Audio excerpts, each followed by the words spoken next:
नमस्कार, नमस्कार, नमस्कार दोस्तों। मैं Nikhilesh Jain Hindi ChessBase channel पर आप सभी का हार्दिक अभिनंदन करता हूं। दोस्तों आज से वुमेन फीडे ग्रैंड प्री शुरू हो गई है। ये 2024-25 का जो श्रृंखला रहेगी और इसमें से आपको पता है कि 6 टूर्नामेंट होते हैं कुछ और इसमें से जो भी टॉप 2 रहेगा 6 टूर्नामेंट के बाद उसके बाद उन खिलाड़ियों को जो है 2 खिलाड़ियों को जो है फीडे कैंडिडेट में जगह मिलेगी। भारत की आर वैशाली इसमें प्रमुख नाम है इस बार।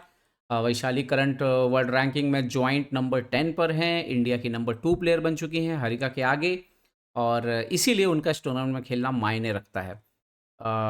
हालांकि पहला जो दिन रहा है वैशाली के लिए वो थोड़ा-सा दुखदाई रहा है क्योंकि एक अप्रत्याशित हार का सामना करना पड़ा है, जबकि लग रहा था कि ये पहला मैच तो ज़रूर वो जीत करके आगे बढ़ेंगी।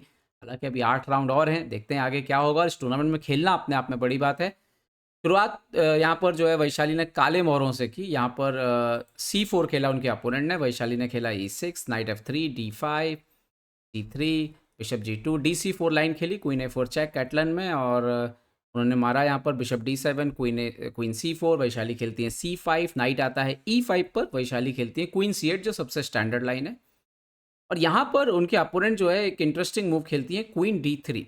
वैशाली कंटिन्यू करती है night C6, night into D7। Queen से मारने पे एक ऐसा एंड गेम आएगा जहाँ पे ब्लैक के लिए फाइट करना मुश्किल होगा। तो वैशाली का जो स्टाइल है, फाइटिंग स्पिरिट है, तो उन्होंने नाइट D7 खेला। नाइट C3 आता है, बिशप E7, B3, सो कैसल करते हैं यहाँ पर वैशाली। बिशप B2, यहाँ पर वाइट जो है अपने कैसल को और डिले करता है, अभी पहले पीस जो है उनको निकालता है। नाइट F6 वैशाली खेलती हैं और डी फाइल को क्लियर करती हैं रुक के लिए। रुक D1, सो रुक D8, क्वीन B1। और जब ये पोजीशन आया तो लगा कि वैशाली का पोजीशन अच्छा लग रहा है। वैशाली रुक B8 करती हैं और क्वीन को जो है ये बिशप के डायगोनल से अलग करती हैं और अब टाइम आ गया था कि वाइट को कैसल करनी ही पड़े। एंड देन वैशाली खेलती है B5। यहाँ तक यकीन मानिए सब कुछ एकदम परफेक्ट चल रहा था वैशाली के लिए, सब कुछ ठीक था। यहाँ पर उनके अपोनेंट नाइट E4 खेलती है, एक इंटरेस्टिंग मूव खेलती हैं। आइडिया है F6 को डैमेज करना लगातार एक्सचेंज करके पॉन स्ट्रक्चर के जरिए। तो यहाँ पे वैशाली ने खुद एक्सचेंज कर दिया नाइट E4, क्वीन E4 और इसके बाद थोड़ा सा वाइट के लिए पोजीशन बेटर होना शुरू हुई क्योंकि उसका क्वीन सेंट्रलाइज हुआ। ओके, वैशाली ने खेला नाइट D4, यहाँ पर आता है E3, सो नाइट F5, यहाँ पर उन्होंने किया D3, सो रुक B6।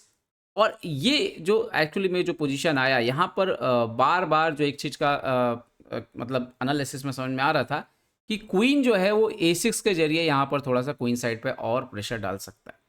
लेकिन वैशाली ने यहाँ पे खेला रुक B6। अब आता है क्वीन G4 और कुछ चालों में ही सडनली यहाँ पर प्रेशर जो है वो बिल्ड होना जो है यहाँ पर शुरू हो गया।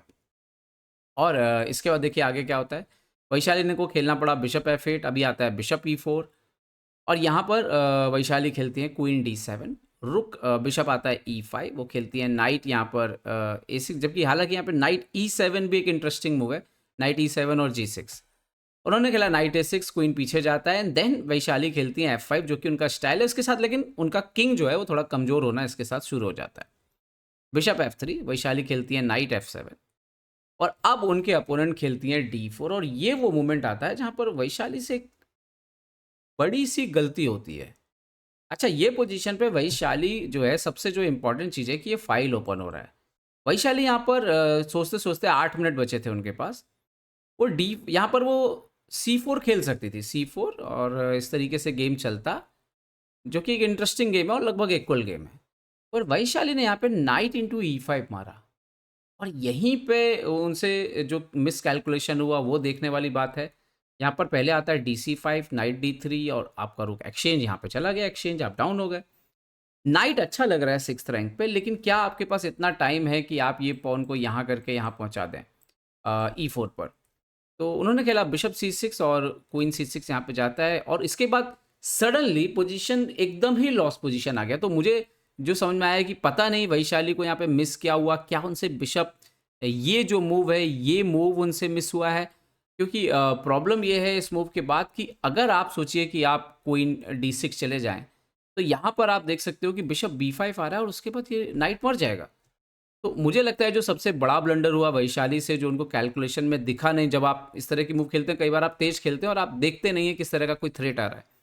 ये जो बिशप का सेक्रीफाइस था ये मुझे लगता है कि सबसे ज़्यादा नुकसान पहुंचाया है, दिखा नहीं उनको। और इसके बाद जैसे ही नाइट गया बोर्ड पे, क्योंकि मुझे जो उम्मीद लग रही थी कि बोर्ड पे अगर मान लीजिए कि एक एग्जाम्पल के तौर पे हम माने कि मान लीजिए नहीं आ रहा, अपोनेंट रुक D2 खेलेगा यहाँ पर, तो आप देखेंगे कि यहाँ पर इवन नाइट C1 जैसे जो है डेंजरस मूव हैं, ठीक है? तो यहाँ पे मान लीजिए कि आप चलिए कुछ नहीं करिए, चलिए आप F3 कर दीजिए, तो E5 और E4 जो है वो आ रहा है आने वाली कुछ चालों में, पोजीशन इंटरेस्टिंग हो सकती है। लेकिन जो मिसकैलकुलेशन हुआ उसके बाद से पोजीशन जो है वो तो एकदम ही उड़ गई और इसके बाद ज़्यादा गेम में कुछ बचा नहीं था। उनके अपोनेंट ने सही समय पे सही एक्सचेंजेस किए और ये पोजीशन में वैशाली ने यहाँ पर रिज़ाइन भी कर दिया, क्योंकि आने वाली चालों में रुक F4 जैसी चालें भी आ ही रही थी और गेम बचने नहीं वाला था। तो वैशाली ने यहाँ पे हार मानी। तो मेजर जो मुझे गलती हुई, देखने वालों को ये लगेगा शायद कि ये जो 25वीं चाल में उन्होंने नाइट इंटू E5 मारा, ये ब्लंडर थी, पर मुझे लगता है कि एक्चुअली में जो दिखा नहीं वो था ये चाल। और ये एकदम से पहले राउंड में ये बहुत पॉसिबल है, कई बार हो जाता है जब आप टूर्नामेंट खेलते हो, चाहे आप कितने भी प्रैक्टिस में हो, चाहे आप कितने भी अच्छे खिलाड़ी हो, पहले राउंड में कुछ मूव्स मिस होना ये बहुत ही सामान्य सी बात है। उम्मीद करते हैं आने वाले राउंड्स में वैशाली लय में और आएँगी और कुछ बढ़िया मुकाबले जो है वो ज़रूर जीतेंगी। तो उम्मीद करता हूँ वीडियो आपको पसंद आया होगा। पसंद आया तो लाइक, शेयर और सब्सक्राइब करना ना भूलें। देखते रहिए ChessBase India. ChessBase India के लिए मैं निखिलेश जैन।